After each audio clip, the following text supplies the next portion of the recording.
Hola, què tal? Em dic Mireia Gatnau i avui us vinc a parlar d'un llibre que es diu Joc Brut. És un llibre que em vaig llegir l'any passat i està escrit per Manuel de Pedrolo. Bé, doncs Joc Brut és una novel·la negra, d'intriga, i destaquen l'ambició, la manipulació i la seducció. És una història de desengany amorós i ens ensenya que un amor inadequat et pot arribar a destrossar la vida i deixar-te sense res. Doncs ens situem en l'estació d'autobusos on s'hi troba la Juna, una jove encantadora amb un físic espectacular i molt atractiva, i en Xavier, un pobre enamoradís que des d'un principi no es pot resistir als encants de la jove. A partir d'aquí comencen el que sembla una relació sèria, però malauradament l'estat econòmic dels dos personatges els impedeix estar junts, ja que la Juna aspira a un nivell de vida bastant més alt del que en Xavier li pot proporcionar.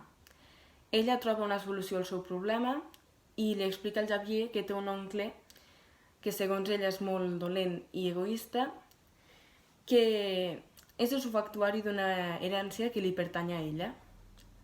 Ella li ofereix a en Xavier matar el seu oncle, de manera que sembla un accident, per a que així els dos personatges es puguin beneficiar de l'herència i puguin estar junts. Bé, en Xavier dubta molt sobre quina decisió ha de prendre, perquè és una decisió que el marcarà de per vida. Però finalment accedeix a fer-ho, tot i que la realitat està molt més lluny del que el Xavier mai es podrà imaginar. Bé, tot i que el llenguatge d'aquest llibre és una mica antic per l'any en què es va escriure, personalment és un dels llibres que he llegit que més m'ha agradat, bàsicament perquè m'agraden molt els llibres policíacs i d'intriga, com ja sabeu, i al final d'aquest llibre doncs, m'ha sorprès molt i m'ha agradat molt.